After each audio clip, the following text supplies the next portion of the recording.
My Missing Piece, a collection of stories from amputees for anyone navigating loss, reclaiming strength, and redefining possibility. The Amputee Center and Ohio University's College of Health Sciences and Professions are proud to collaborate in launching an innovative podcast series that highlights resilience, empowerment, and community. This partnership unites expertise in education and rehabilitation to amplify the voices of amputees, share inspiring stories, and foster meaningful conversations on accessibility and well-being. By leveraging the Amputee Center's deep-rooted commitment to advocacy and CHSP's studio resources, this initiative will serve as a platform for education, inclusion, and support for individuals navigating life after losing a limb. We are excited to bring this vision to life and create lasting impact together. Today we have Stephanie Murphy here. Hello. Hello. So this is the podcast My Missing Piece, and it is a project of Ohio University and the Amputee Center. And we are just recording stories of amputation and all the stuff that happens before and after and how life is now. So what I like to start off with is this is just an audio recording, so it kind of helps people know that your upper extremity. And what's the technical term of your amputation? It's right above elbow. I don't really pay attention to the exact what they call it, but I'm above elbow almost to my shoulder. Mm-hmm. Okay.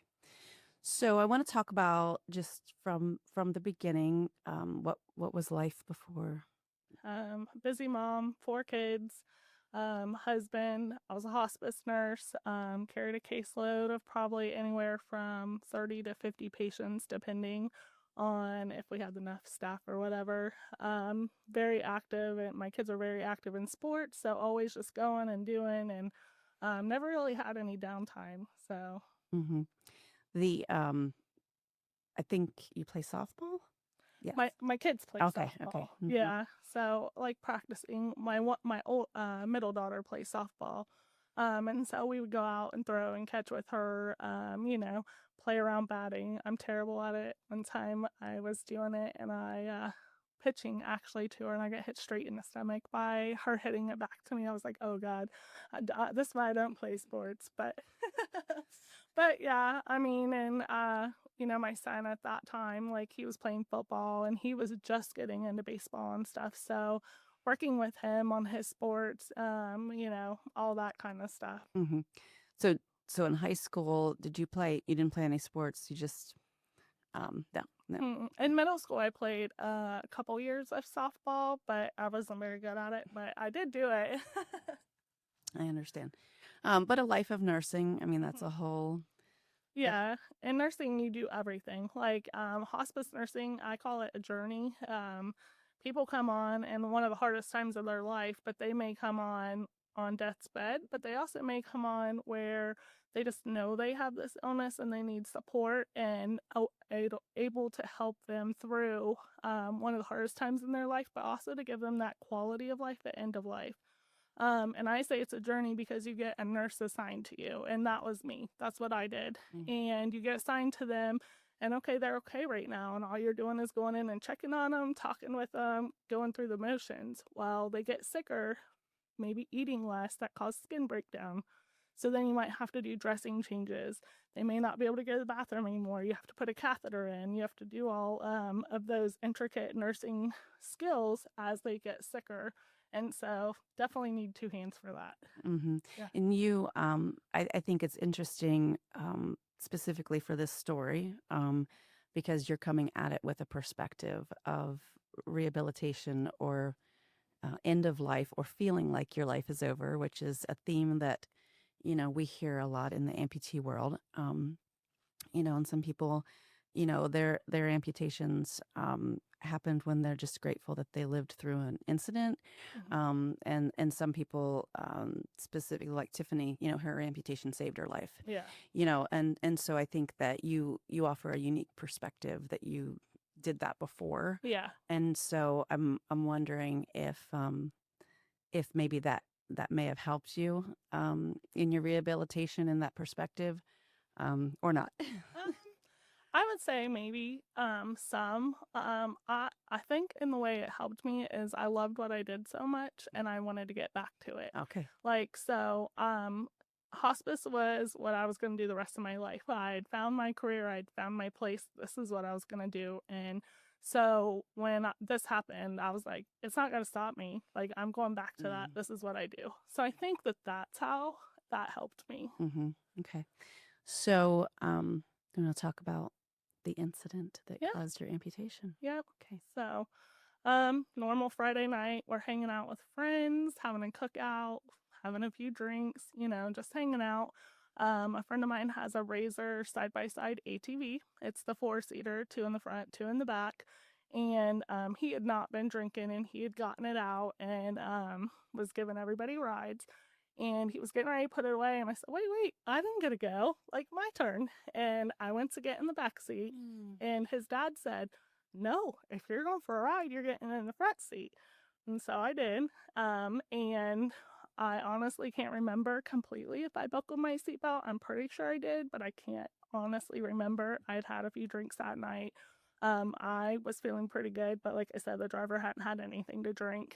And we went around the house to the backyard. Was nothing crazy. I didn't roll down a hill. I didn't hit a tree. Nothing. All he did was give it a little gas to do a donut, and it started to tip. Well, he was able to correct it. Like, he was coming down and correcting it. Well, 2 very heavy guys were in the back, and they fell over because they had been drinking, and they sent it the rest of the way over.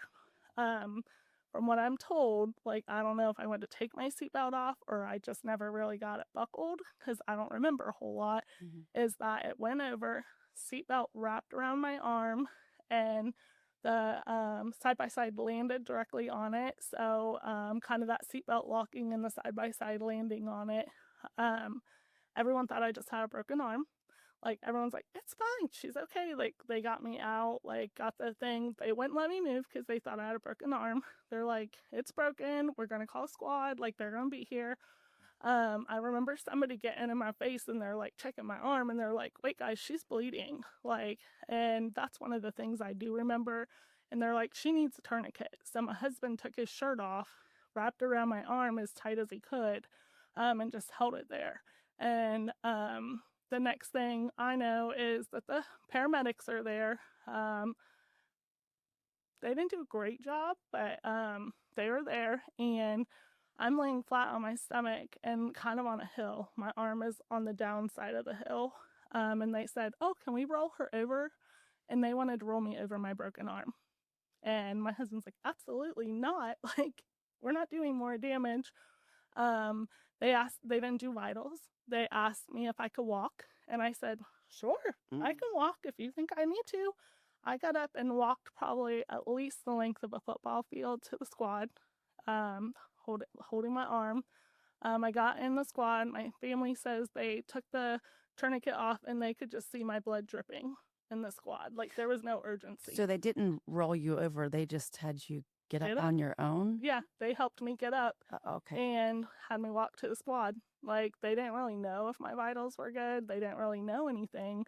And so my family's all like, they're still thinking, oh, like, it's a broken arm. Normally, though, if you have a puncture through your arm, that's considered a trauma, a level 1 trauma, and you're supposed to get, like, life flighted to a trauma center. They did not do that. They said, oh, you just have a broken arm. Took me there. My blood's dripping in the thing. Finally put a pressure dressing on. Still in no big hurry. My husband actually stopped to buy cigarettes on the way to the hospital, and he beat the squad. So they didn't think it was anything. They just thought it was no big deal. Spent a couple hours at the local hospital, and they kind of did all kinds of tests and stuff. I feel like you would have thought they'd been like, oh, we can handle this. Let's get her out of here. But they finally decided, oh, she's in the wrong place, and they're going to life flight me to Grant. They're getting all that together and getting ready to load me on life flight. And they gave me ketamine to relax, and I quit breathing on my own. My heart hadn't stopped or anything, but I wasn't breathing. They had to stand there for 30 minutes and bag me, and while my husband begged me to breathe. Like, please breathe, babe. Like, so that was pretty rough on him. And finally, I started breathing on my own.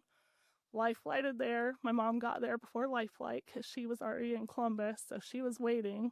At first, I told her she couldn't come in or my husband couldn't come in. And luckily, there was this amazing nurse that was like, no, like, if that's my kid, I'm coming in. Like, she needs her mom. So I was really appreciative for that nurse.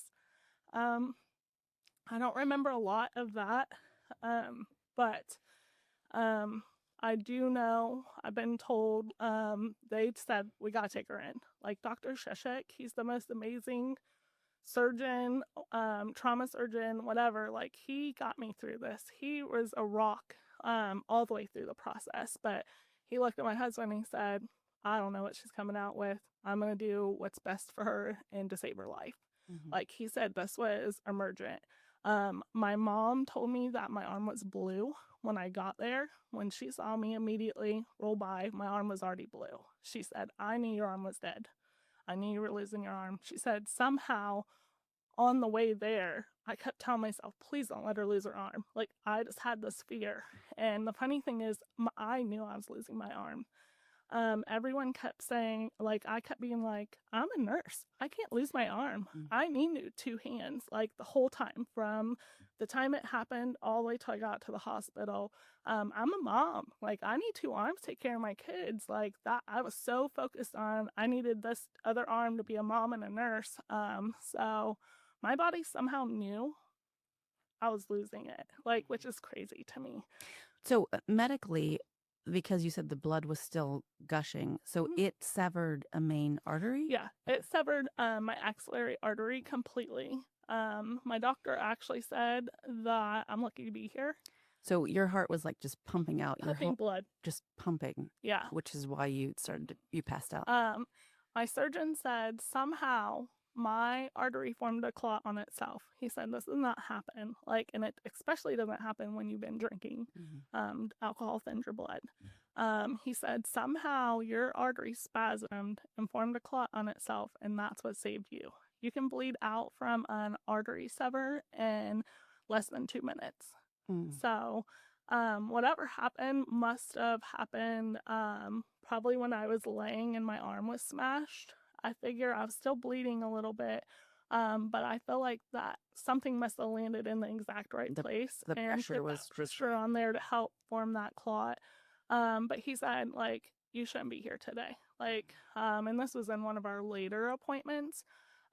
So they took me back. My husband had no idea what was going on. My mom took a phone call and the phone rang and the what surgical waiting, and he picked it up and he was told, like, we took her arm. And him and my mom were both very angry. Like, they're like, she's such a good person. Like, she does so much for everybody. They didn't understand. I didn't understand at first either. So they were very angry. They were told that when I came out of surgery, I'd probably be kind of scary to see, like, tubes and wires and IVs and everything. Well, that's not what they saw. I'm tough. When they came in, I did not have a tube down my throat. I had IVs, obviously, and I was starting to wake up. Well, when I woke up, I was pretty upset. I looked at my mom and I'd sob and I'd be like, Mom, I don't have an arm. What am I going to do? I don't have an arm. And then I look at my husband and I say, babe, I don't have an arm. Like, what am I going to do? And I was so upset that they gave me medication to relax me that put me back to sleep. I don't know how many people believe in a higher power. I don't have any memory of anything. But when I woke up the next time, I had a peace over me that this was meant to happen. And I didn't know why, but that I was going to be okay. Like, in complete peace. Like, I woke up and I said, okay, this isn't going to beat me. I'm going to beat it. Like, I'm fine. Like, no worries at all. And I got taken back up to my room. I was pretty sad when they made my mom leave because she knows okay. And I was at that point, like, it was COVID time, like, one person only. Like, when was this? I'm sorry. March 27th, 2021. So tail end of COVID. Grant was still pretty strict. One visitor only. If someone came in with you, that was your visitor. Like, no one else could come. You couldn't trade out or anything. And so she had to leave. I do remember that part, like, because I was still pretty groggy now. I've had alcohol, I've had pain medicine, I've had anesthesia, all of that trauma. So, but I remember them being like, okay, mom, like, she's okay. Like, it's time you gotta go. So, I remember them saying that. I'm sure I kind of was teary about that. But then I was in the hospital and I'm getting phone calls and I'm getting people, checking on me. And I'm like, I'm good, guys. Like, I'm fine. Like, everything's great. And they're like, how are you great? Like, you don't have an arm. And I was like, I just have this piece about it. And for some reason, I think it was meant to be. And I said, day one, when I woke up, like the next day when I was fully awake, I said, give me a pen and paper. I said, I was right handed. I'm going back to work. I have to learn how to write left handed or I can't go back to work. Give me a piece of paper. I'm doing it. So my focus, like, immediately was like, this isn't beating me. I'm going back to work. And people were just like, they were kind of in awe of that a little bit. Like, now you want to go back to work. People asked me if I was going to try and get disability. That was never a thought in my mind. I had a lot of visitors. I ended up having, I think, 3 more surgeries in the hospital because they had to put a wound back on when I came out of surgery initially. I'd laid in the grass for a while. Like, we were out in the country when this happened. I mean, it probably took them at least probably close to 20 minutes to get to me. And so I laid in that grass and that dirt and stuff for a long time. So they cleaned it out as best as they could and did what they can, but they wanted to keep that wound back on to make sure anything that was left got taken out. So they took me back in surgery the next day, took that off, cleaned it out again. Still wasn't like, yeah, it's good to go, let's close it. They did that 2 other times while I was admitted. And I was discharged on day 5. Physical therapy came in on that last day, and they're like, okay, let's go for a walk. Your balance can be off when you lose your arm, like, can make it more difficult to walk because now you have to figure that out. We walk the halls, they're like, you're fine, check, you're done with us. OT came in and they're like, okay, like, we're gonna help you get dressed, like, things are gonna be different doing that. And they came in and they're like, okay, like, put your underwear on, put this on. And I put everything on, and then they're like, now put your socks on. And I'm like, that one might be a little more difficult. Like, I'm good with everything else. So they showed me how to do that, and it was fine. It was easy to do. And they're like, check, you're good.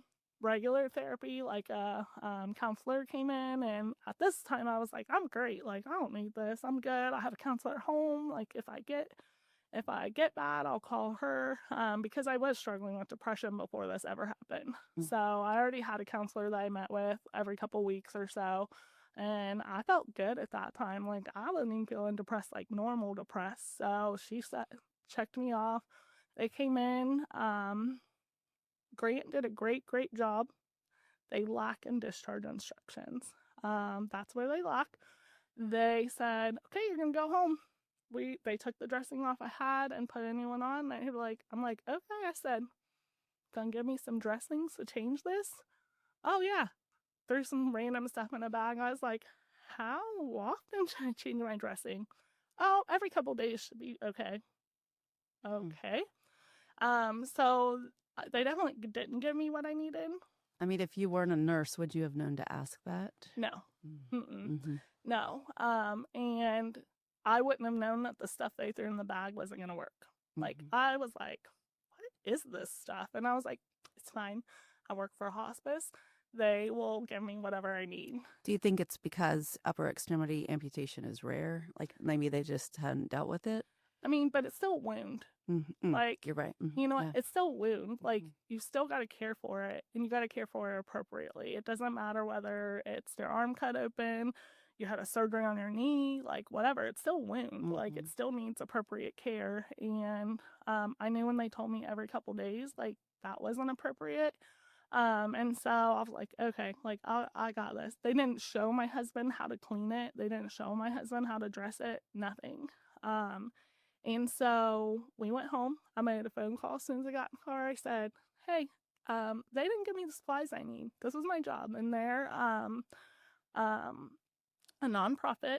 and they don't work with a big company or anything. And I said, I need this, this, this, and this dressing wise. Can we stop by and get it? Because we had to basically pass there anyway. Yeah, come get it. Whole bag of dressing supplies. Everyone kind of was happy like that. They got to see me real quick on my way home. So I got lots of hugs and stuff on the way. And You're a great hugger, by the way. and so there was that, and then I had to pee really bad. I know these are little things, but I had to pee so bad. All important. And I was like, babe, like, how am I going to make it home? And if I do, I'm probably going to pee my pants because I only have one hand. It's a lot harder to get my pants down. Mm-hmm. So we had to stop at a really close friend of ours, and it was actually the friend that was driving the ATV on the way so that I could I called him. I'm like, I got to pee. I'm coming running in. And so I came running in, and Barry was his name. He was my friend that was driving. He had a very hard time looking at me for a really long time. He had a hard time talking to me. He'd tear up every time he saw me. He actually, when I was in the hospital, initially was like, he told his wife, I'm going to kill myself. I just ruined the rest of her life. Like he threw up. Like, he was just like, I can't believe I did this to her. I ruined her life. And they actually called me in the hospital, and my friend Tina, she was like, can you please talk to him? And I was like, yes. And I talked to him, and I said, Barry, this isn't your fault. I said, you did everything right. You corrected when you were supposed to. You did everything right. This is not your fault. It was a freak accident, and I'm okay. Like, I promise I'm going to be okay. And it really took him off that ledge that he was on, because she was really worried. Like, she wouldn't take his eyes off of him and stuff because he was devastated, but it took him off that ledge. Like I said, he was so teary all the time and stuff. Well, him and his wife had talked, and they had I think at the time he was 8 or 9-year old son, and she looked and they were talking about, like, they could sue us, like, we could lose everything, blah blah blah. And he had overheard that, and he was like, is my dad gonna go to jail? Like, are we gonna lose all of our stuff? Am I gonna get all my toys taken away? And Tina said, I know this isn't a good time. Like, after I went to the bathroom, can you please talk to Bentley and let him know that you're not mad at his dad? He's not going to jail. Like, and I sat down and talked with this 8-year-old boy, Bentley, and I just said, Bentley, I said, your dad did nothing wrong. I'm not mad at him. Like, this was an accident. I said, I'm not calling the police. I'm not suing. I'm not doing anything. I said, you guys are okay. Like, this was nobody's fault. And he felt a lot better. And he was the kid that didn't talk to people a whole lot. And he definitely would, like he would just run by you and go upstairs. And he started, like, saying hi to me and different stuff, like, just more, like, okay with me after that. So we went home. I obviously had a million family members waiting for me at home, like, people that just needed to see me. My sister said, I just need to see you in person. Like, it didn't feel like I knew you were okay until now. Like, I can put my arm around you. Like, my daughter about knocked me over. Zoe running off the porch and jumping in my arms. The girls, like, I haven't been with their dad since my oldest was 18 months old, my 2 girls. So it's always been the 3 of us, and Zoe's been my little sidekick. Kaylee's close to me too, Oliver is, Kira is, but Zoe's been my sidekick, and I think she took it really hard. But she's the one that almost knocked me over. Like, and we're like, whoa, like, careful, mom's still healing, but my mom was there, everyone was there, and I'm sitting visiting, and my mom's like, are you tired? I'm like, no, I'm fine. She's like, it's time for everyone to go. Like, because I'm the type that I'm a people pleaser. So, yeah, I'm fine. You guys can stay as long as you want. And she was like, no, it's time to go. So, Michael still had to work. So my mom and my sister and him kind of rotated taking care of me. The next day, I got up and I knew I needed to change my dressing. So we got up, my kids were home, and I was like, we gotta change this dressing. I'm gonna show you how. And he was like, are you sure? And I'm like, yeah, I'm gonna show you how. So I had to be forced to look at it at that point. I don't know that I'd really had a good look, like, at the stitches and the everything that was going on. And so I went in the bathroom and stood in the mirror. I have a picture of me like holding my clothes, like my bra, like everything to the side, and looking, and they were taking a picture of my arm, looking in the mirror, and I had to be like, okay, here's what you have to do. Here's what you have to do. Now do this. Like, make sure you wash your hands good. Make sure you do this. Like everything. And I taught my husband how to clean that dressing, and we did it twice a day. They said every couple days. I'm like, no, morning and evening it needs cleaned. So we did that for a few days, and I started to notice redness around it. And I'm like, is it red because it's just still healing, or what? And we're kind of watching it. And my sister comes to visit me on, it's probably about a week after I was discharged, and she changes my dressing, and almost instantly it's soaked. It's clear, but it's soaked. Like, and I'm like, ooh, it hasn't been doing that. So we take that off, and she looks at it, and she's like, I'm not thinking it looks so great. Like, it's pretty red. And so we take pictures. This is on a Thursday, and I call my doctor, and I'm like, hey, I sent these pictures. Like, I need to know, like, if I need to come in, do you think I'm getting an infection? What do you think's happening? Never hear anything all day Thursday. Never hear anything all day Friday. And I'm like, this is odd. Like, they're pretty good. So then I had to wait the weekend because I didn't hear anything.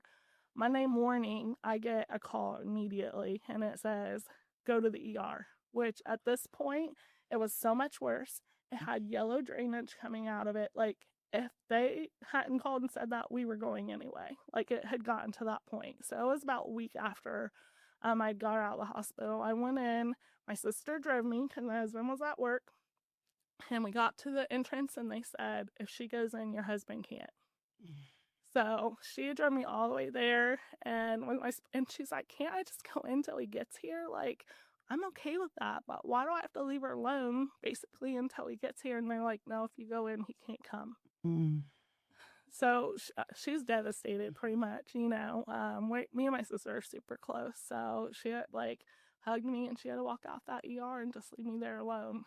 So that is one of those snapshots of history that we like, that time where it was like to leave people. yeah. And of course those rules were in place for a reason, but Yeah. the lasting trauma of that is real. Yeah, that was definitely a heartbreaker. And I didn't know what was going to happen, and I didn't know what was going on. So, I'm a nurse, and I'm still like positive Patty, like, it's going to be fine. Everything's great. And they come in, and I have this infection coming out, and it's on the dressing, and they're like squeezing on my arm to see if they can get more to come out. And it's so thick that it just has to slowly ooze out. Like, they can't get any more out.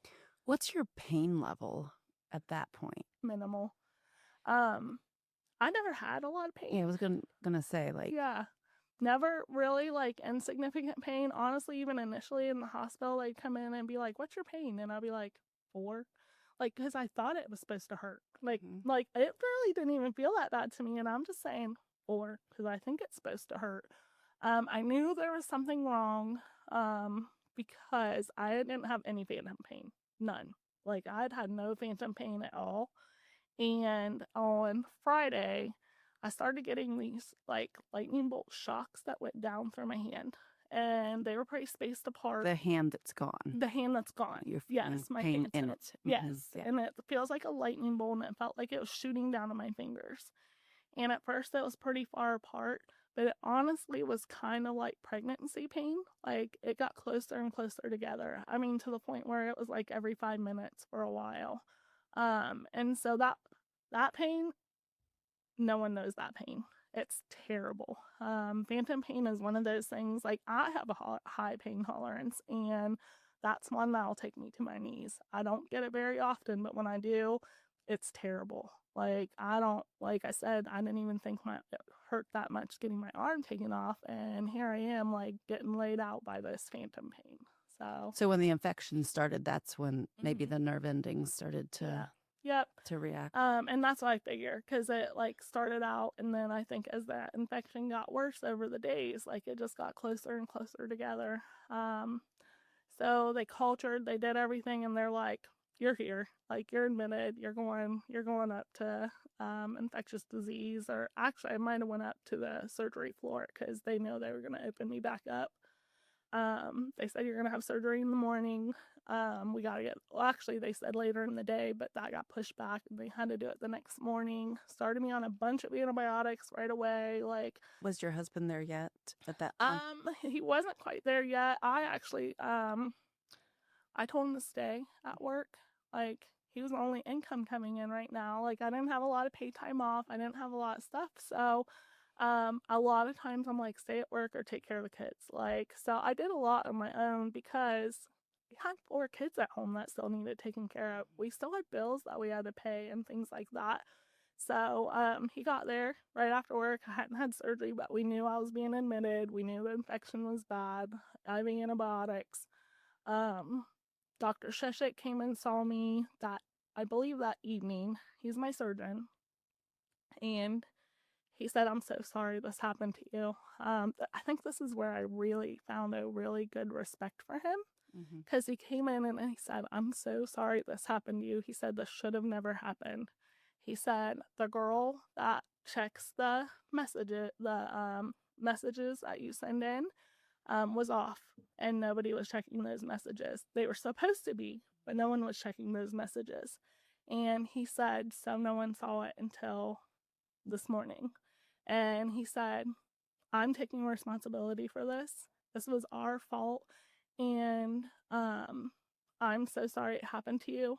In a way, I'm thankful it was you, because you're a nurse and you knew what to do. Like, you knew how to take care of it over the weekend, but this should have never happened to you.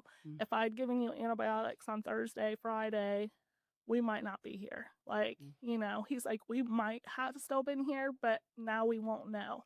He said, I'm so sorry. And he like truly took responsibility. He told me that people got fired, like, because that's like, you can get an infection and die, you know, and it actually gave him grounds to petition for more staff. Like, he got more physician's assistants that were there, more nursing staff, things like that. But he's like, I'm sorry it had to happen to you for us to get what we needed.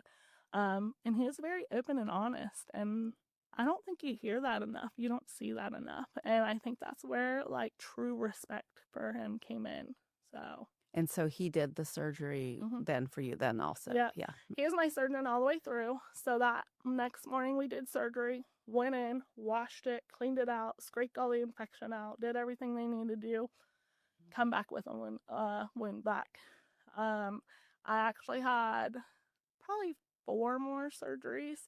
I'm not as good at keeping track as other people, but like something like that, where they kept going in and he was like, I'm not closing you until I'm 100% sure that it can stay closed. Because I had told him. So my oldest was graduating that year. So this happened March 27th. We're into the middle of April almost now, like second week of April. And I looked at him when I came in and I said, you fix it. I said, because I promise you when I leave, I'm not coming back till she graduates. I'm not doing it. I'm not ruining her senior year. I'm not missing things. I promise you I'm not coming back. And he knew I was serious. He said, okay. And so initially when I lost my arm, 5 days in the hospital. I spent 11 days in the hospital second time. So I spent more time in the hospital for my infection than for the amputation. Or the amputation. Yeah. At any point, did they start to talk about a prosthetic or ideas of if leaving a certain amount would matter, or was it all just keeping you alive? It was definitely keeping me alive initially. And they left extra skin so that they could like shape it and form it, like, and make it look good after all the swelling went down. It was really swollen for 6 months, like, so they left extra skin so when it would swell, it wouldn't cause it to like pop open or anything. If I needed other surgeries, they could not have to take skin grafts, because a lot of times they gotta take skin grafts and they didn't have to do that. I did meet with someone in the hospital from Ace Prosthetics. He like works with Dr. Sheshik pretty closely. And he said, I'm going to come meet you when you go in for your appointment. Like, just to talk to you, like nothing.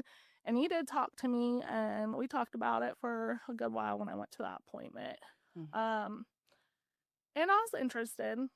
although I was kind of Mhm. like, Yeah, I'm only asking because you're the first person I've really talked to that's an upper extremity. mhm, So, yeah, as I ask these questions and as people listen to this podcast and they don't know the terminology, yeah, I don't know all of it either, yeah, So, yeah, so those are like maybe things you wouldn't even think about, but mhm, especially with legs, that's where the pressure is going to be on that mhm, residual limb and everything. yeah. So I was just curious. It's more my own curiosity of like, was that even a topic of conversation?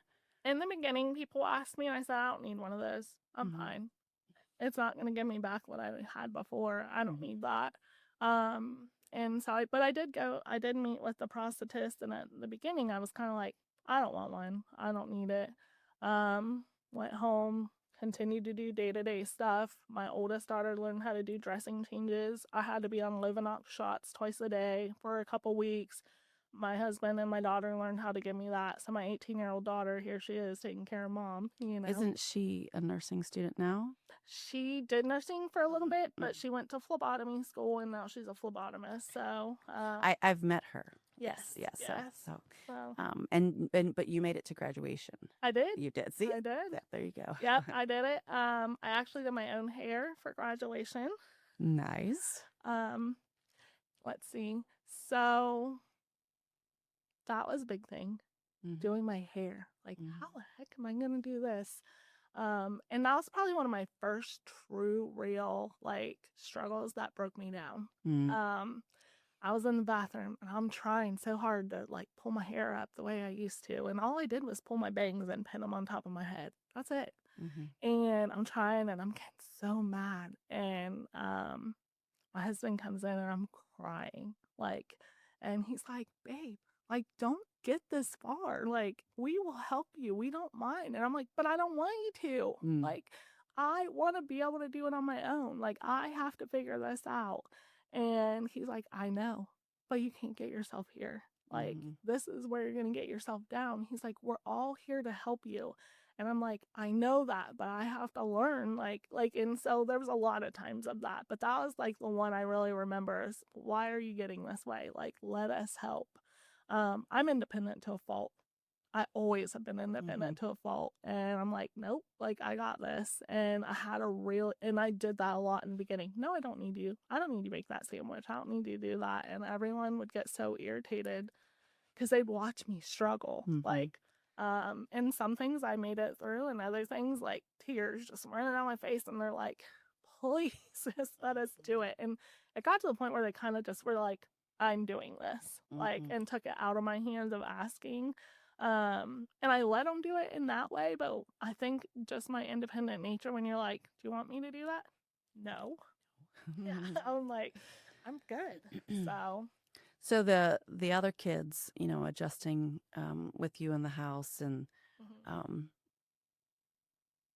the growth you saw them go through and they get to see you, you know, be strong through it. And so those are little gifts that, Mhm. you, your stubbornness gave them. Yeah, for sure. I tell people that too. I said, I had this one fire to go back to work and things, but I also had 4 kids at home looking at me like, what's gonna happen now? Mm. They didn't. I say my life changed, but our whole family's life changed. It was not just me. I have 4 kids that are like, what's mom gonna be able to do now? I had 3 daughters, but 2 of them I did their hair regularly. I braided Zoe's hair for softball before every game. Um, so their lives were getting ready to change, and I was like, they have to see that it's okay. Like, no matter what happens to you, you get up and you live life and everything's okay. And so I know in my heart a lot of my positivity and like, this is fine. I got this is also because I needed them to see that you can get through the hard stuff. Hmm. So that was have you had to be back in the hospital since then? No, Okay. I have had surgery since Mhm. then, but not been back in the hospital. So after you got past graduation and you were able just to get into the healing phase and the redefining, um, so something that I hear and see is that people with amputation have a lot of questions about relationship. Hmm. So we have I've talked to so many different people, but some people met after the amputation. Mm-hmm. So the relationship started and they're like, oh, yeah, that's Yeah. just who they are. Um, there are people that relationships ended, Yeah. and didn't make it through. Like the person that was there during the trauma or during the surgery didn't stick with them. And then I also see, like on amputee chat pages and things like that it's hard to date. Yeah. Where they go like, how am I ever going to, have a partner that now that and I hate this term, but now that I have a disability, Yeah. quote unquote, right? Yeah. And so, um, speak a little bit about that, that you obviously had a great partner um, through the whole experience, and he got to grow too. Yeah. Yeah. He got to learn to do things he never thought he was going to have to. He got to be a little nurse. There was never a time that I thought he wasn't going to be there for me. It's definitely, amputation is one of those things that's either going to break your relationship or you're going to come out stronger on the other side. And that's exactly what we did. We came out stronger on the other side. Not that we haven't had our trials through it. Life has been a big adjustment for all of us. But not one time did he shy away from anything. There was a point I didn't end up back in the hospital, but I had a really bad burning in my arm, and I had little white pieces in my arm. I went to the doctor, it had popped open a spot, and he's like, I'm not sure. I'm going to send you to wound because I'm not sure what's happening here. He tried packing it for a few days and having me come back. It didn't do anything. I was still burning like fire, terrible. And we went to wound and they were able to get it out, and it looked like little pieces of peanut. Not kidding. It looked like little peanuts. And it was necrotic fat tissue that my body didn't reabsorb. My body was rejecting it. So, and my surgeon's like, I've never seen that before ever. He's like, normally that's a part of you, it just reabsorbs. But I'm one of those people, since I've been a baby, if it can happen, it's gonna happen to me. The weird things happen to me. And he's like, you're right, you lost an arm. That doesn't happen a lot. Always have a great story at a party, right? He's like, yeah, and now this. He's like, definitely the weird shit happens to you. I don't know why. That's what my surgeon said that. And I was like, okay. But as soon as those two pieces were out, it healed. But my point in that is it burned like fire, to get my dressing changed. I'm not kidding, a hot poker being stuck in my arm. And he would do it and I would cry and be like, ugh. Like I said, I have a high pain tolerance and this was taking me out. And he'd be like, oh. And I'm like, no. I'm like, just do it. And even though he knew how much it was hurting and stuff, he pushed through it and he helped me get that healed. He did just things like that even hurt him to do. He still pushed his way through it and to do it. I think that's where a lot of people start to, I can't do this. The dressing changes and things like that. For me, and you're meaning your surgeon?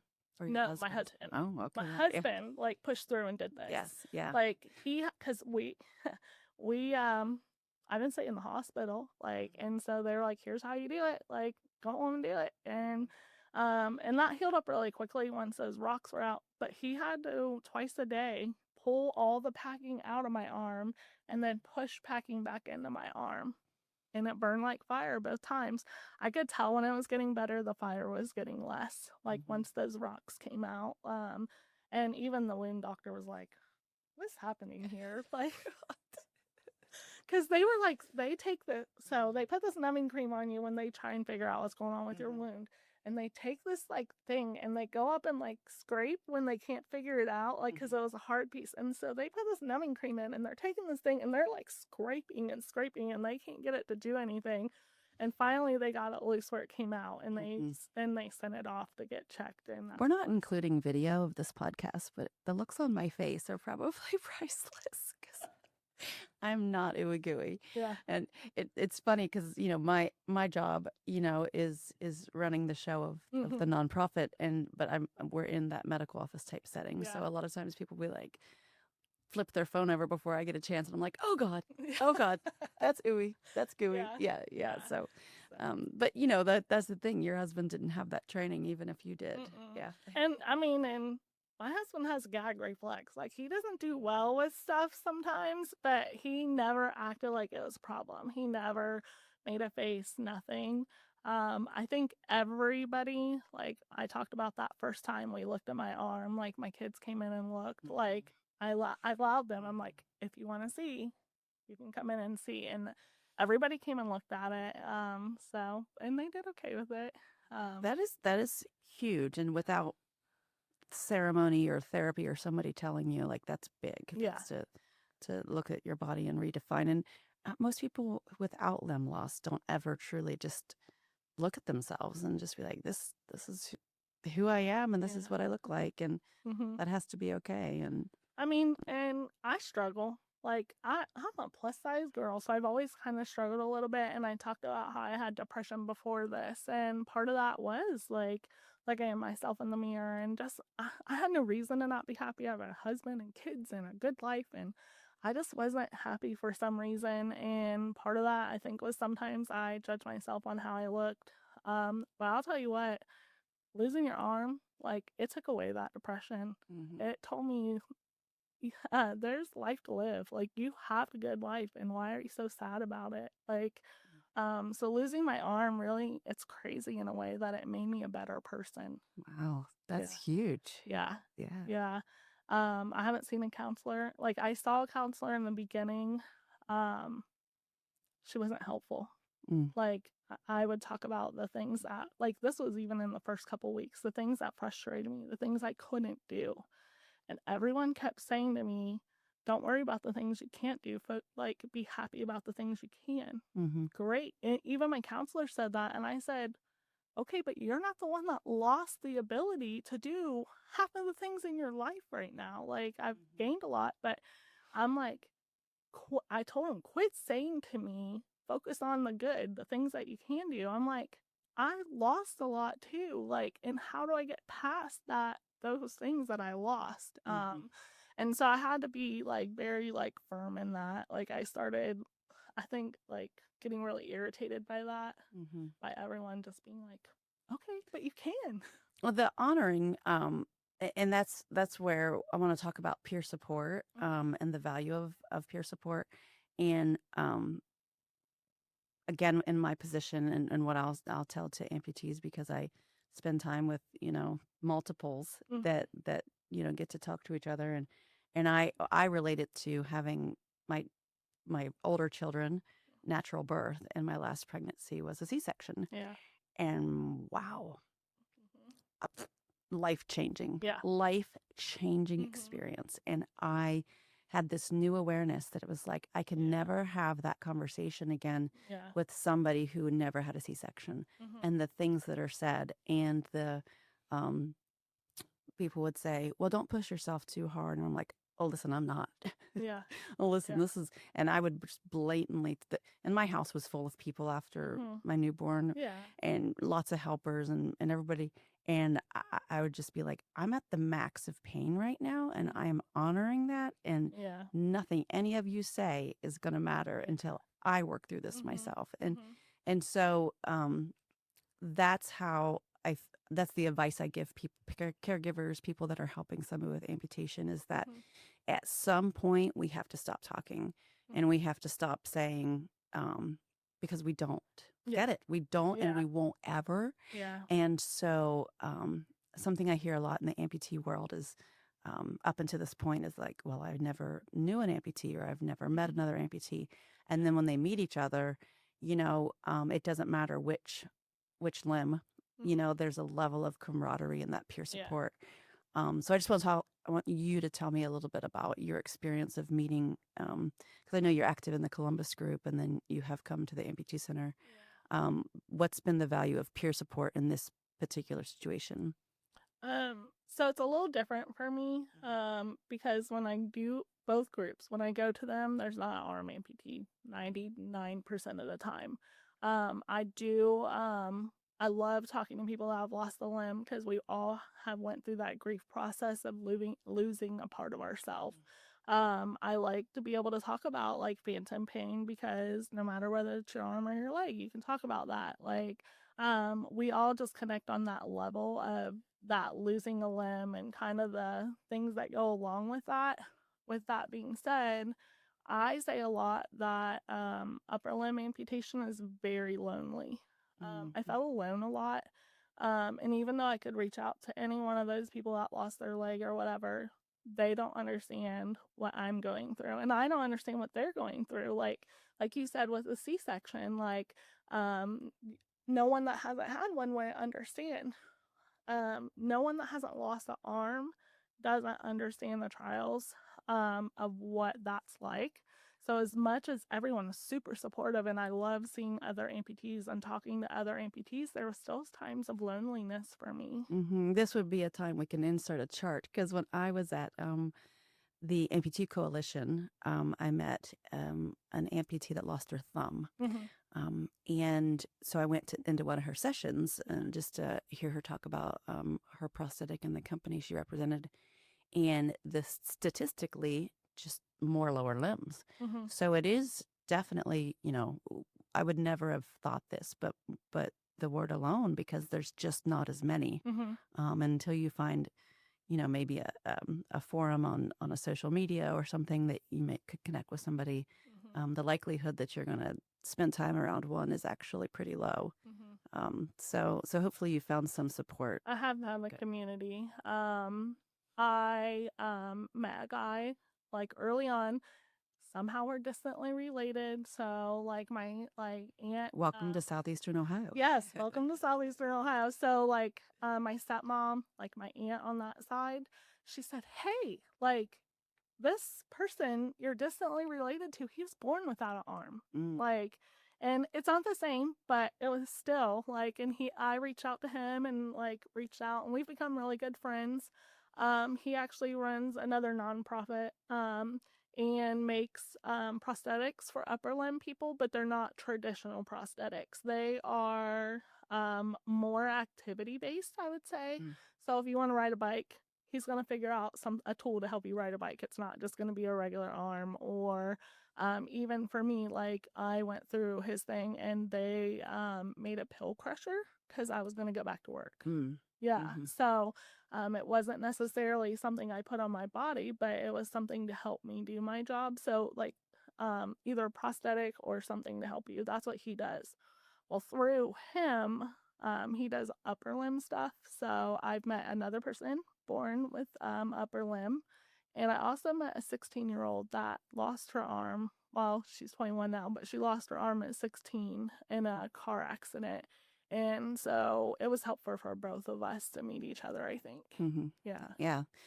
Just I think that's so important, and it's a priceless gift to be able to, at least, even if there's no other reason in the world that you'd meet that person, but that you can connect with them that way. Yeah, we actually do. The four of us go to lunch once a month now, and so we can just talk about the things that that nobody else can understand. What's it like going into public, all four of you together? So they struggle with it more than I do. You do have blue hair, so you don't mind standing out. Yeah. I definitely, people ask me this all the time. Like, do people stare at you? Do people talk about you? Like, what happens? I have no idea. I'm going to tell you, I honestly just don't care.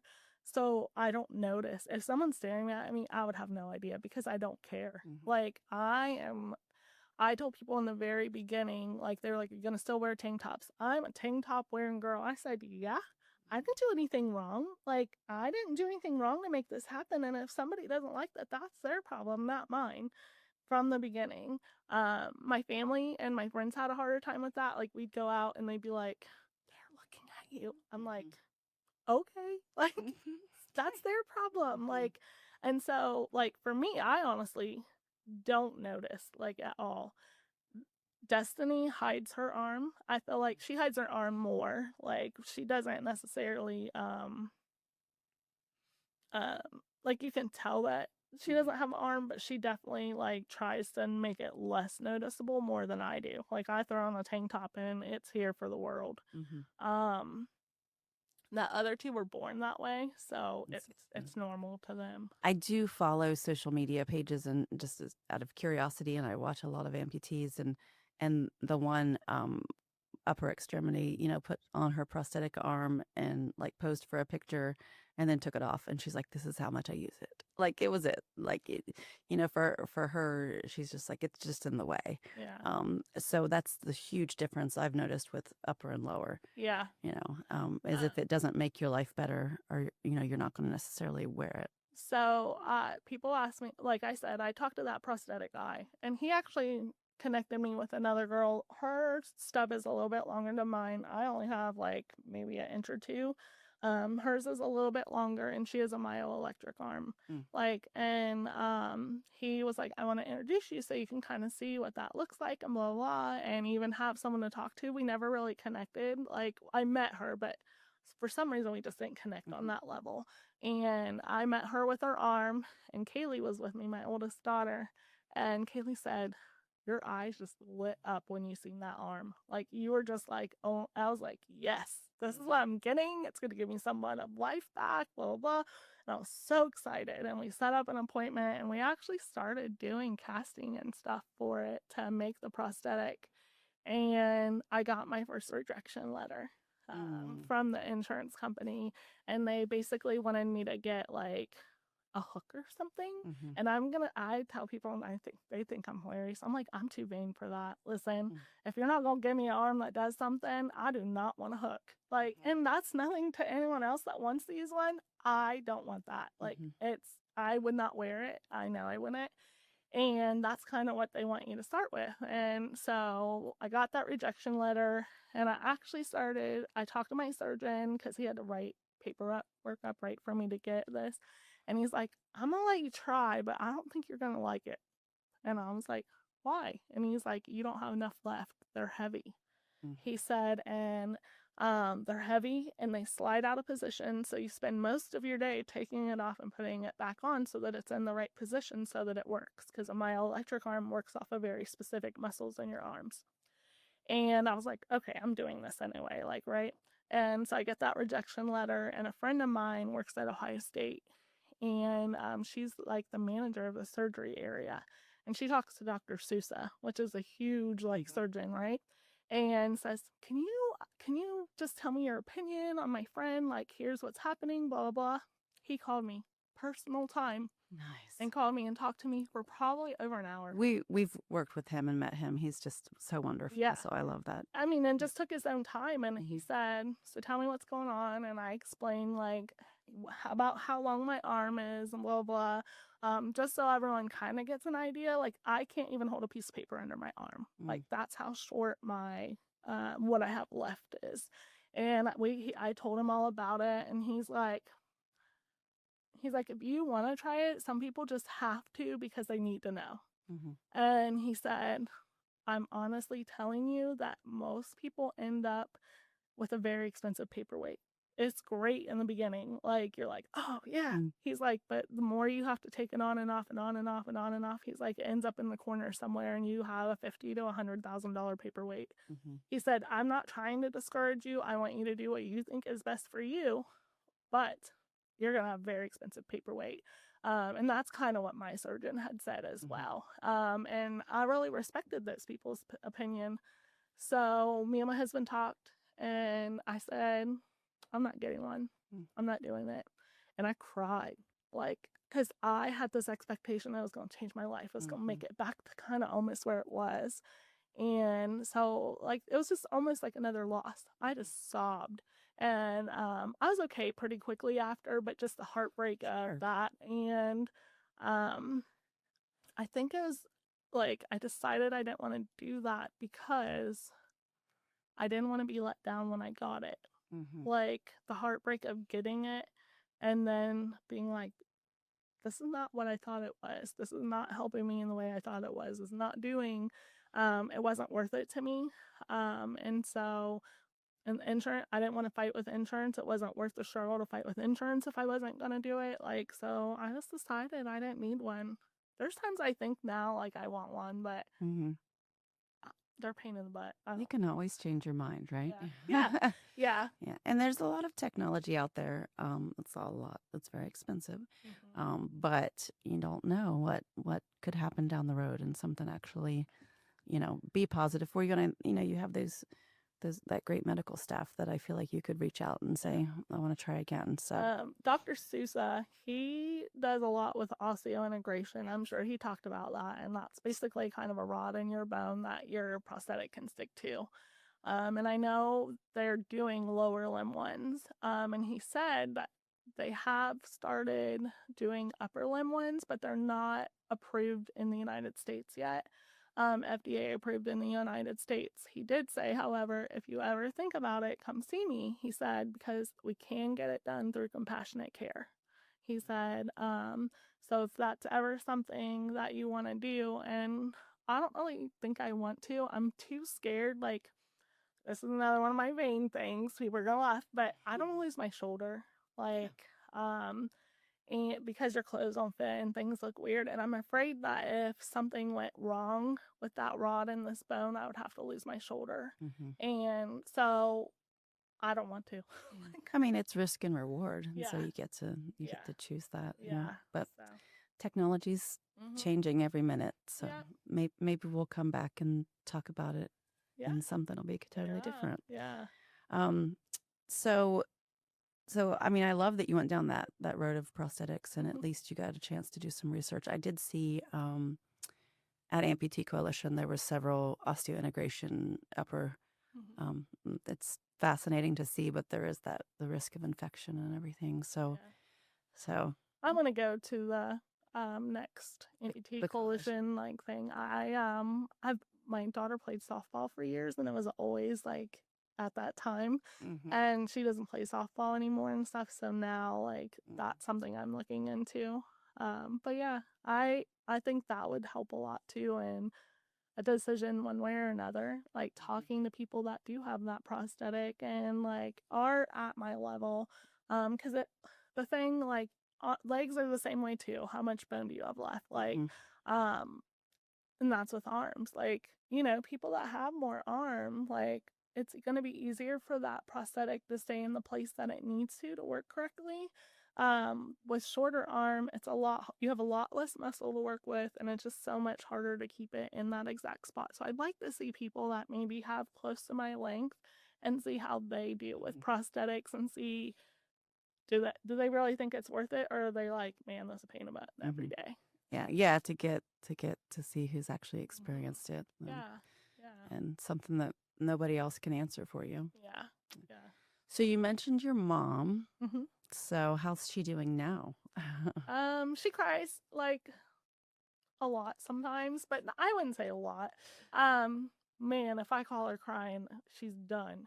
But like she'll even tear up like talking to people like in the store, or like, oh yeah, my daughter has an amputation, and like especially if it's someone she knows and she's explaining it, she stops people that have like lost an arm or whatever now, and she's like she'll be like, do you mind if I ask, how did you lose your arm? And I'm only asking because my daughter lost her arm. Like, so she's way more curious about it. She's super supportive.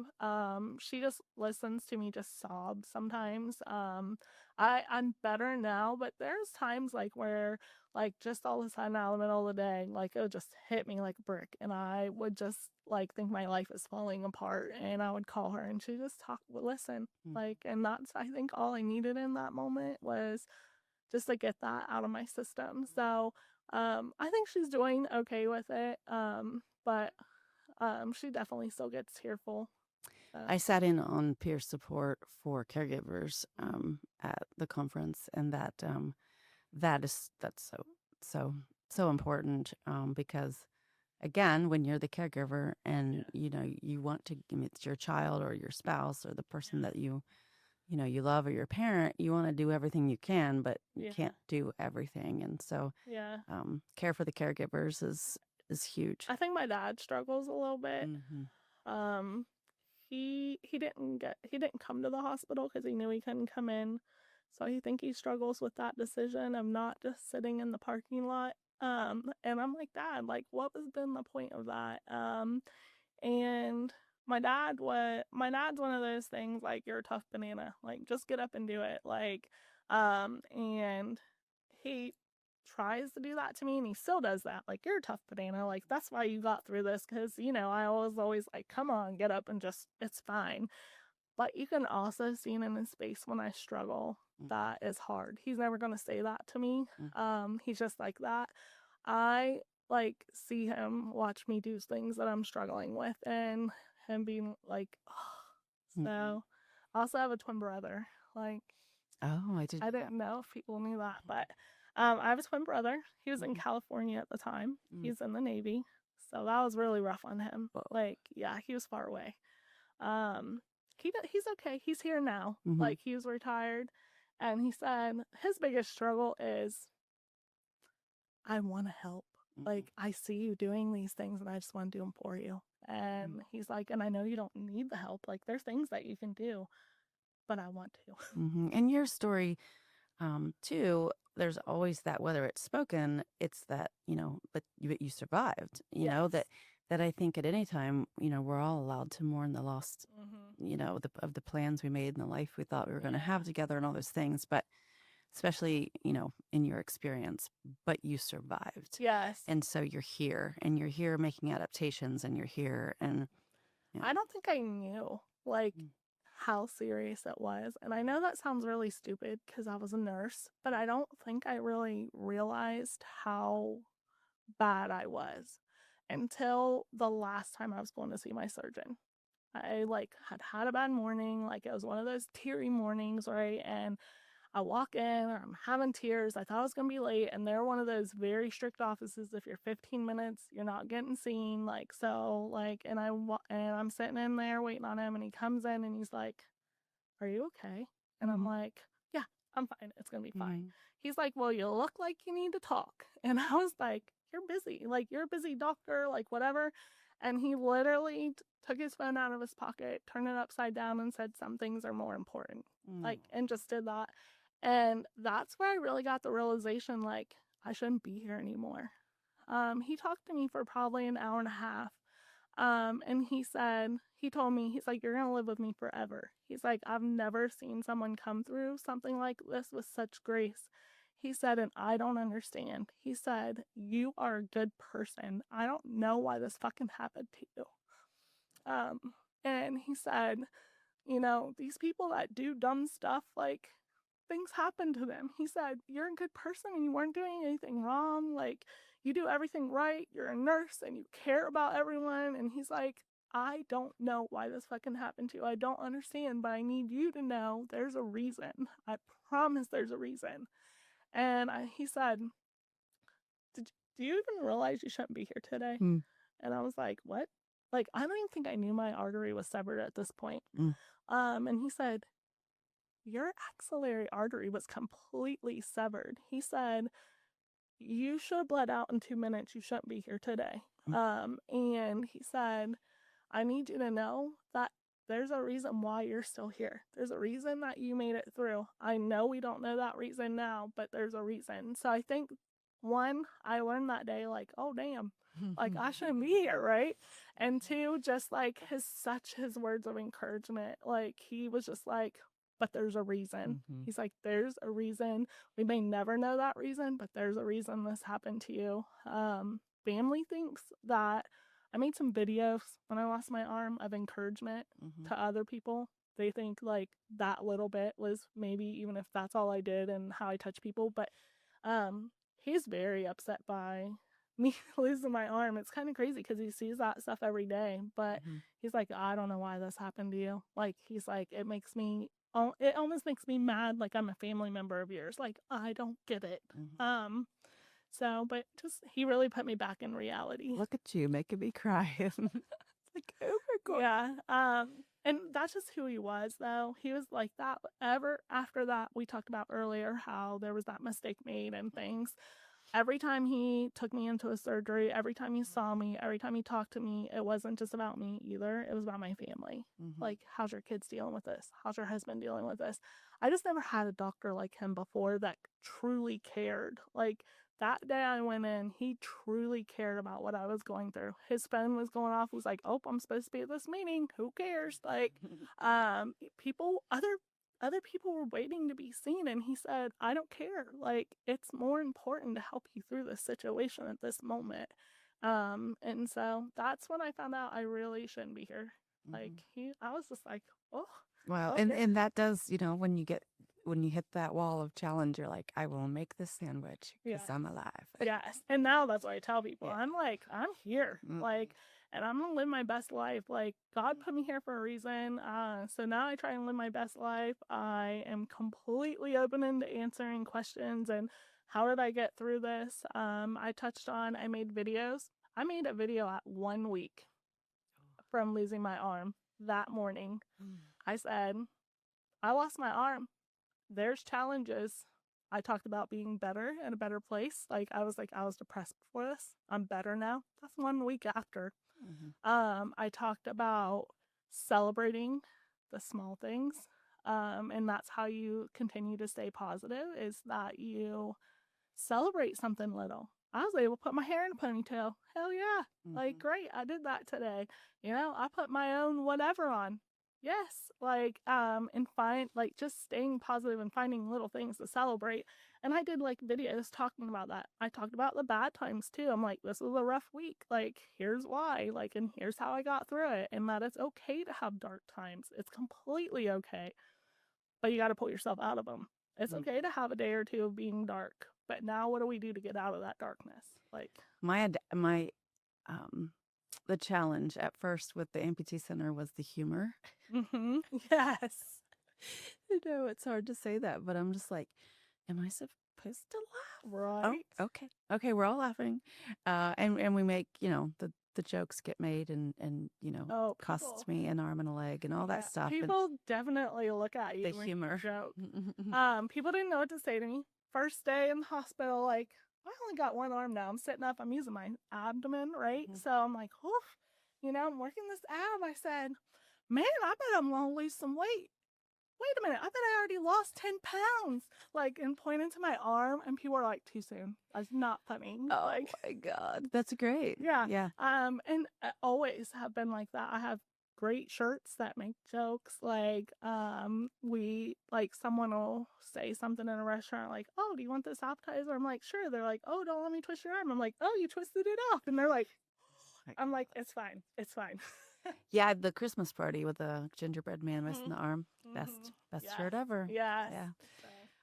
So how I met you was coming to the amputee center, and so we're a nonprofit, and we are unique because we do mental, emotional, and physical support for amputees, and we're a little bit of an experiment because we're figuring it out as we go since nobody's really done what we're doing before. So I just want you to tell me a little bit about what it was like the first time you came and what your experiences were. So I'd seen the group. Like, if you look online, there's nothing for amputees. Like, truly almost nothing.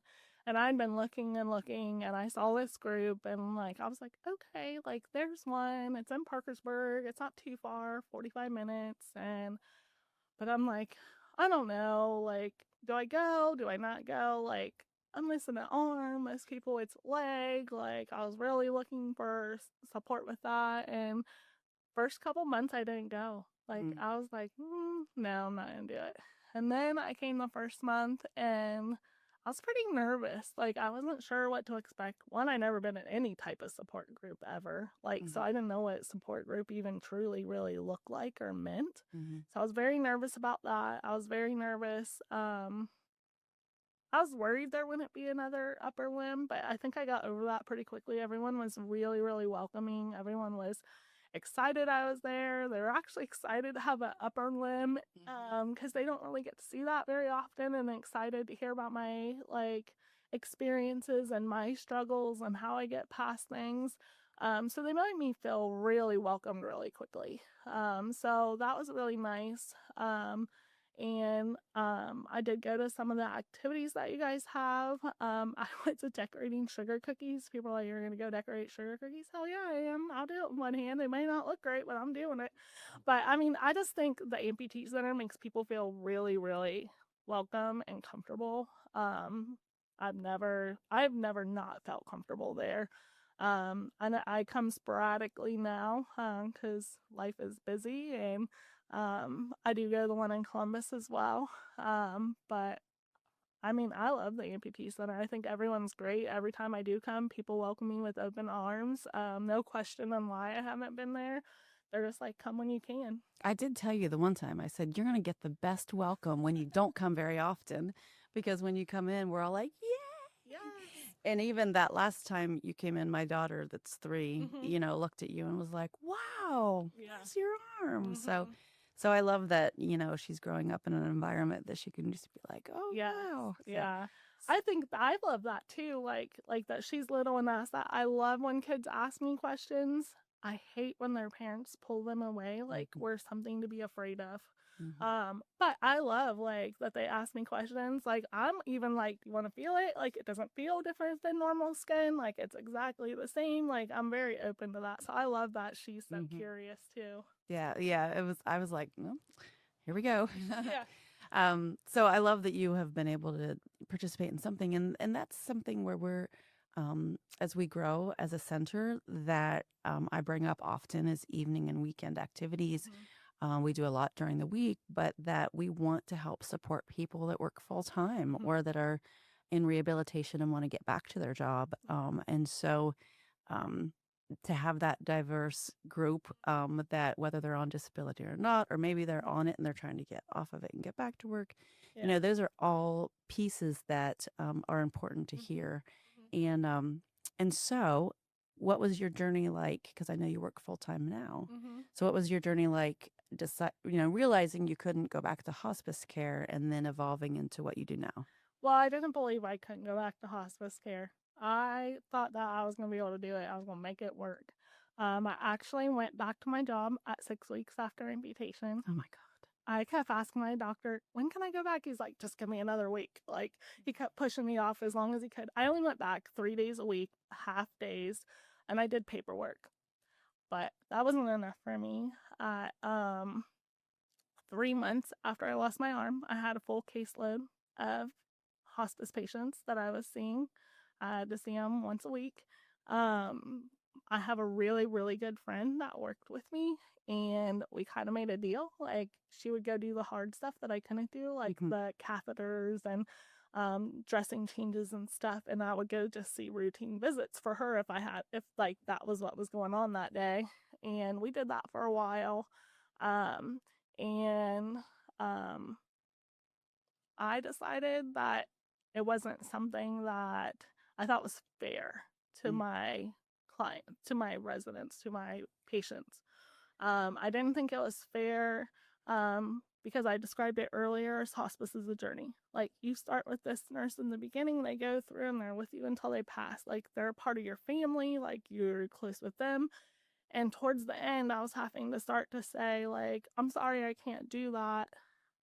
I'll send somebody else to do that. Mhm. And I didn't think that was fair to them. And I started having to have the conversation of they're really close to passing. Like, I need to know, like, when they pass, can you help me get them cleaned up and ready to go? Or do I need to plan to have somebody available just kind of on standby? That wasn't fair to have that conversation before they ever even passed. Like, things like that were just not fair to them. So I stopped being a case manager. I then was kind of a float for hospice, and I would just go do routine visits. Mm. Like I would take those routine visits off your hand. You could go do your like hard stuff, and not hard, like normal stuff. But and that was good until they stopped asking questions. Like they said, Stephanie, I need you to go see this person. They're in a lot of pain. Okay, I can handle pain. Like, that's not something I have to do too much for. No problem. They didn't tell me that they were having a lot of abdominal pain because they hadn't went to the bathroom in over a week. Mm. Well, people need help with that when that happens, and you need two hands to be able to help with that. And so this lady's in there crying in pain, like her stomach hurts so bad. She just needs, like, she knows what she needs, and I can't do it. Mm-hmm. And so I'm standing outside on the porch sobbing. Like, I call my best friend, that the one that was helping me, and I'm like, "Are you still in Lancaster? Please tell me you are." And she's like, "What is wrong with you?" And I'm like, "They just sent me to this visit and blah, blah, blah." And she was like, "I'm on my way. I'll be there in 10 minutes." And like, she came and I helped and she helped and we got it taken care of. But what really got me about that situation is the aide that took care of that person came to me the next day and said she felt so bad because she knew you wanted to help her so bad and you were in the other room crying. And she could hear like just how much you were struggling, and she knows it wasn't your fault. That's not what I want. Mm-hmm. They shouldn't be worrying about me. Like, I was really upset and like I was trying to get her taken care of, but I don't want them to worry about that. So that's where I really finally was like, this is not what I'm supposed to be doing. Mm-hmm. So I kind of did some paperwork. I actually went and worked for Passport for a short amount of time. Do you know what Passport is? It's a program where it's a federal program. They have a nurse that goes in and decides like, oh, how much help do they need? Like, and then we figure out 8 hours. We might do pill boxes and things like that for them and stuff. Well, the government does not pay well. I took a huge pay cut to do that, and I loved it, but I couldn't afford my pay cut that I took. So then I went back to Fairhope and did which is the hospice I worked at, and did intake admission stuff. So I did that for a while, and then I worked at like a call center nursing for a while, and that was not my love. Like, I am a person. Like, I want a personal person. Like, I want to be with you. I want to know your story. I want to help you through that. So now I do mental health nursing. I go into nursing homes and see anyone with a mental health diagnosis and teach them coping skills and how to get through whatever they're going through. Like, if they like have panic attacks, like when this is happening, like, what do I need to help you? How do we get you through this? And so I see those same people every 3 to 4 weeks. And so it became that personal touch again. And I actually absolutely love what I'm doing. In a way, it reminds me of hospice, because hospice is a lot of mental health too. I just don't have to do that physical aspect of it. That sounds perfect. That was like perfect evolution to the job that Yeah. you're Yeah. that So. that you can do and be comfortable with. But I mean, sticking with it and figuring, through all those different job changes is huge. So kudos to you. Yeah. Yeah. I knew I was going to be a nurse. Like, Mhm. I just didn't know what that looked like. Yeah. Like, yeah. It sounds like the perfect fit. Mhm. And I know I've talked to you in other venues, and I can tell you're definitely happy with that job. So Yeah. that's cool. Yeah. So what else would you like to talk about? Just, I mean, for me, I just like people to know, like, don't look at us like we have a disability. Mm-hmm. Like, we don't. Like, we are different and we have to do stuff in a different way, but just don't assume we can't do it. I feel like sometimes that's an issue a lot, is people think you can't when you haven't given us the chance. Mm-hmm. Like, I think I've grown a lot. I've learned a lot. I think that's the thing. Like, looking at when people used to say to me, like, look at the stuff you have done, like, that used to make me so mad. But I think, like, it's not that anymore. But I think it was because it was so new. Mm-hmm. Like, now I look back and I'm proud of the person I've become, like, and the things that I can do. I've learned to ask for help. There it is. So I mean, I think also give yourself grace and time. Like, it's okay to be falling apart in the beginning. It's okay for things to be hard in the beginning. I say I was good, but I wasn't good always. Mm-hmm. Like, there was a lot of tears. Like, I'm bad about putting on a good face for everyone else. And so there is times I'm struggling and I just don't tell anyone, like, I'm fine, I'm fine, I'm good. So let people in, let them know you're struggling. I definitely would have got through some of those struggles a little better if I let people in sooner. Like, I eventually would, but like it would build. Like, and those would be those moments where I'd call my mom and I'd just be crying because, it's a snowball. Like, and it may even just be in that day. Like, for me, life is different. I mean, I'm not saying lower limb isn't the same way, but for me, life is different every single day. There's days like, because I was right-handed, I'm left-handed now. This left hand has a mind of its own. It does what it wants some days. Um, but I had to learn to do everything left-handed. So there's days that it's no problem. Like, okay, I put that toothpaste on the toothbrush. I did this, I did that. And then the very next day, I can't do any of that. Like, it does, my hand just won't work correctly. And so my days are very variable sometimes on what my hand will actually let me do. Some days I can write notes and stuff all day long, and other days my hand is killing me. Like after the first 2 notes that I've written out and the first 2 things that I've did. So I think like that's kind of a little bit of the difference between arm and leg. Like, I'm not saying they have their struggles and stuff too, the different struggles that I have no idea, I don't understand. Um, but I don't know, with my arm, like there's just so many things that every day change in the variable of what I I can mean, that's do. interesting because it's not like you get to check it off a list, like figured it out and you don't have to be challenged again. Yeah. Right. Yeah. And that's exactly it. Yeah, it's not I just learned to do it and I'm good. I also forget.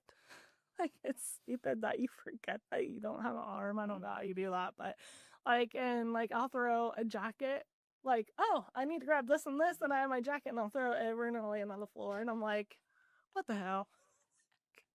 Like, you don't have an arm, Wow.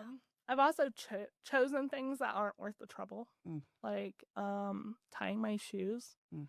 It's not worth the effort for me. I've always been a flip-flop girl, so I don't need shoes that ties. Shoes. Like, so I wear dudes and flip-flops mostly, or pull on a pair of boots in the winter. Now, I do remember the right after I met you, you posted you braided your own hair. Did you French braid your own hair? It was just like a regular Braid, braid, but yeah. but I only ever did that once. So it was a really big struggle, but I did do it, and it actually looked pretty good. I think I would get better at hair if I just put more time into it because I can do it. And I go through spells. Like, sometimes I'm like, okay, let's do my hair, and other times like, I don't really care, just straighten it, and it's good. But that's one of those things too. Like, I might have put my hair in the exact same way last 5 days, and day 6 I cannot get it in. Like, day 6 is like, no. Yeah, no, I would be like, nope, not happening. Yeah. And I have learned that's one of the things, like, my husband like would catch me crying, and I've learned to just be like, it's not happening today. Like, and so, like, I mean, I've really learned a lot, but I also feel like as an amputee, leg and arm, there's something new to learn every single day. Every single day we learn how to do something different, or just something different about ourselves, even that we're stronger than we thought we were. We can do things better than we thought we did. Push ourselves further. Like, I just think it's like amputation is a learning curve, like, just every day.